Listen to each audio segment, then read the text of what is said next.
Hello students, आज हम पढ़ेंगे कूलम्स लॉ। इलेक्ट्रोस्टैटिक के पहले लेक्चर में हमने देखा था कि what is difference between the electricity and electrostatics. तो हमने देखा कि इलेक्ट्रोस्टैटिक में हम स्टेशनरी चार्ज का स्टडी करते हैं, जबकि इलेक्ट्रिसिटी में हम मूविंग चार्ज का स्टडी करते हैं। इलेक्ट्रिसिटी में हम इलेक्ट्रॉन जो करंट फ्लो करते हैं उसकी स्टडी करते हैं, और इलेक्ट्रोस्टैटिक में हम पॉइंट चार्जेस। और इसके पहले लेक्चर में हमने फ्रिक्शनल इलेक्ट्रिसिटी देखा था, जिसमें जब हम ग्लास रॉड को सिल्क मटेरियल पे या सिल्क कपड़े पे रब करते हैं तो चार्जेस ट्रांसफर होते हैं। और जब लाइक चार्जेस को हम करीब लाते हैं तो वो रिपेल करते हैं, उसमें एक रिपल्सिव फोर्स होता है।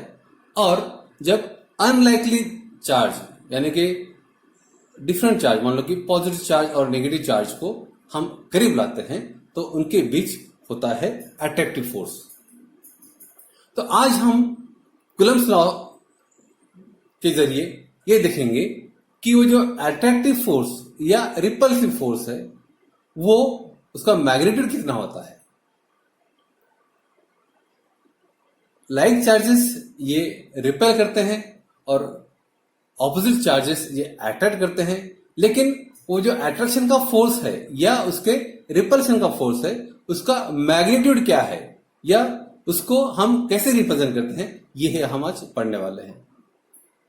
तो as per the Coulomb's law क्या कहता है, द मैग्नीट्यूड ऑफ फोर्स।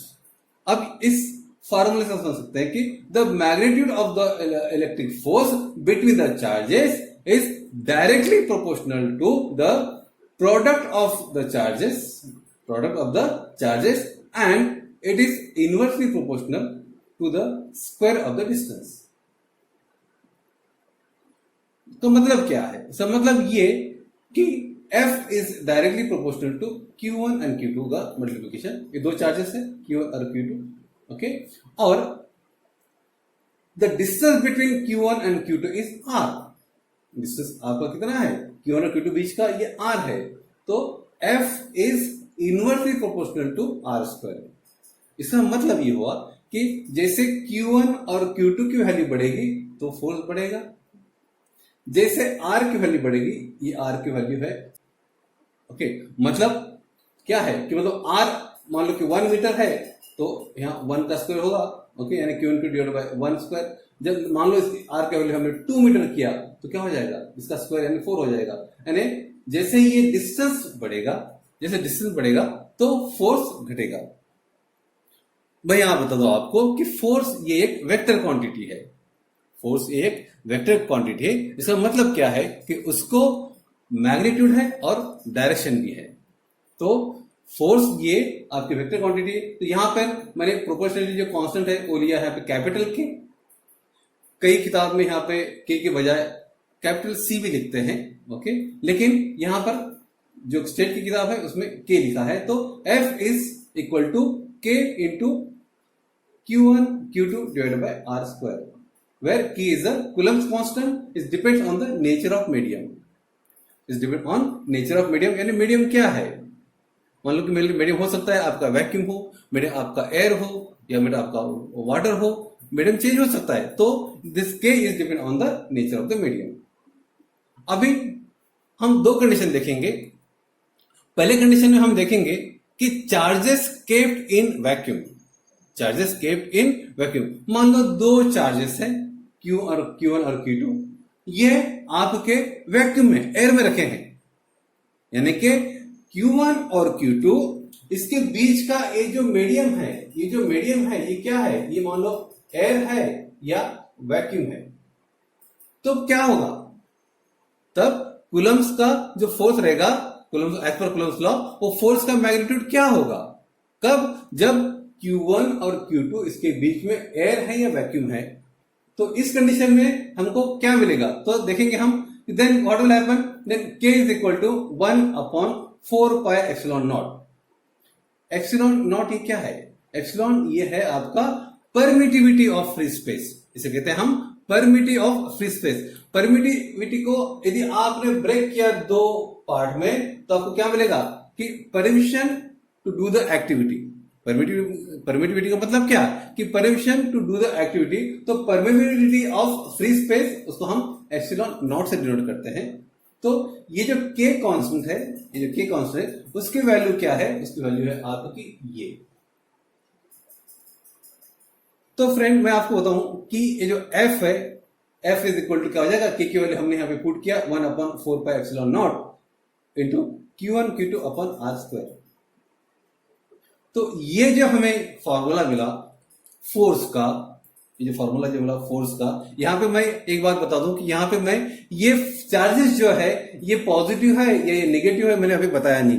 आपको ये पता है कि ये मान लो दोनों पॉजिटिव होंगे तो रिपेल फोर्स रहेगा, रिपेल्सिव फोर्स रहेगा, और मान लो कि ये Q1 और Q2 ऑपोजिट चार्जेस होंगे, मान लो ये पॉजिटिव चार्ज होगा ये नेगेटिव होगा, there will be attractive force, और मान लो कि ये नेगेटिव है और ये positive, there will be attractive force. लेकिन दोनों नेगेटिव होंगे तो रिपल्सिव होगा, दोनों पॉजिटिव होंगे तब भी रिपल्सिव होगा। तो यहां हम देखेंगे force equal to 1/4 epsilon naught Q1 Q2 upon R square. तो ये जो एक्सप्रेशन हमें मिला है ये है आपका फॉर्मूला किस चीज का, आपका स्केलर मैग्नीट्यूड ऑफ फोर्स। और आपको पता है फोर्स ये वेक्टर क्वांटिटी है, यानी कि सिर्फ मैग्नीट्यूड से काम नहीं चलेगा क्योंकि उसमें डायरेक्शन भी बहुत इंपॉर्टेंट है।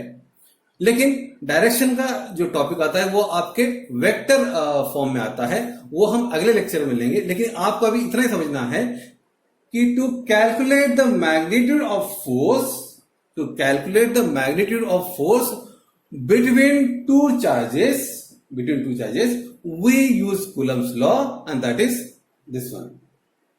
तो यहां पर मैं बताऊं आपको 1/4 पाई एप्सिलॉन नॉट, इसका जो ये है यूनिट है वो कैसे निकालेंगे हम।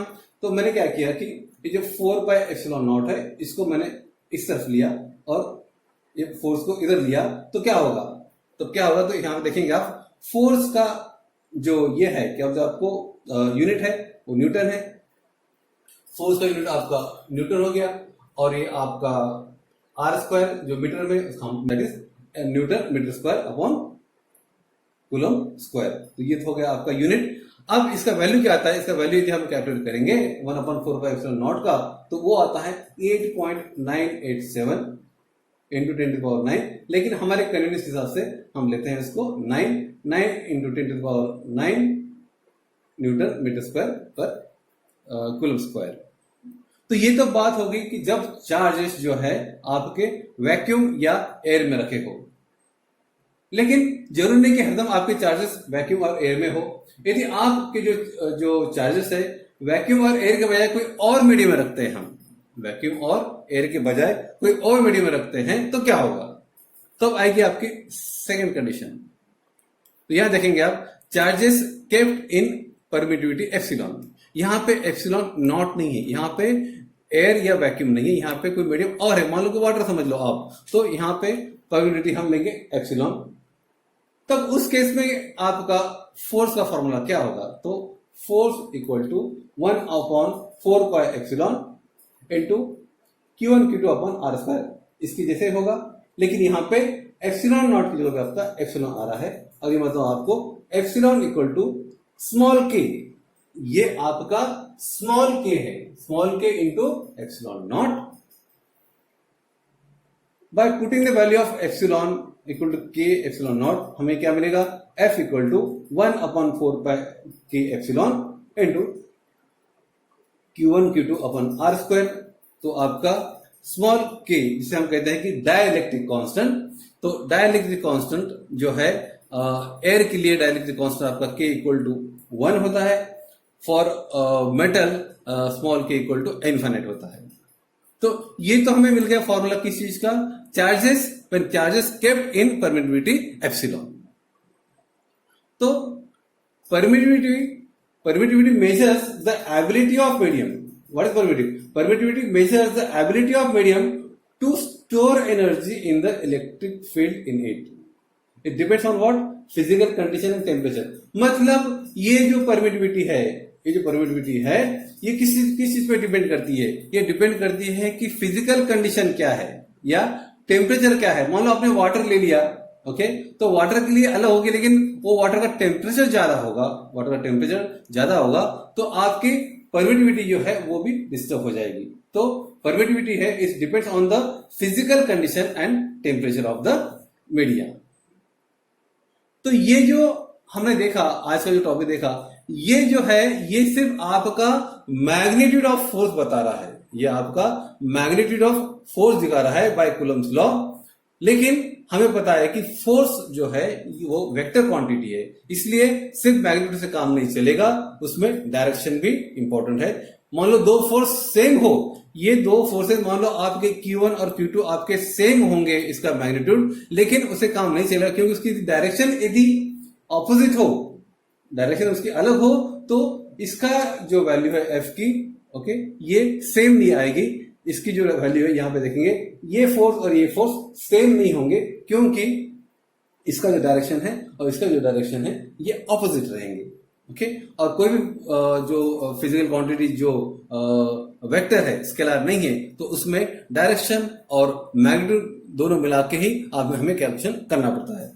तो स्टूडेंट, आज हमने देखा है कूलम्स लॉ, जिसमें हमने दो पॉइंट चार्जेस के बीच का अट्रैक्टिव और रिपल्सिव जो फोर्स है वो कैलकुलेट करने के लिए जो फॉर्मूला मिलता है वो फॉर्मूला है आपका F = K Q1 Q2 अपन R², और इन केस ऑफ वैक्यूम और एयर हमें लेना है K = 1/4πε0, और in case of the different media apart from the vacuum and air हमें फॉर्मूला क्या मिलेगा? F = 1/4πε और इंटू Q1 Q2 R²। और परमिटिविटी जो है, permittivity measures the ability of medium to store energy in electric field, जो depend होती है आपकी physical condition of the media और उस वक्त वहां के टेम्परेचर से। तो स्टूडेंट, आज के लिए इतना ही। अगले लेक्चर में हम देखेंगे कि Coulomb's law in vector form. Coulomb's law जब हम वेक्टर फॉर्म में देखेंगे तो उस वक्त हम ये जो फोर्स है, इस फोर्स का magnitude as well as direction, जिसमें आपका वेक्टर आता है। वेक्टर मुझे पता है कि 11th में ही आपका वेक्टर ये टॉपिक है, तो वेक्टर के थोड़े कंसेप्ट इसमें लगते हैं जब हम कूलम्स लॉ ये वेक्टर फॉर्म में देखते हैं। तो आज के लिए इतना ही स्टूडेंट्स, थैंक यू।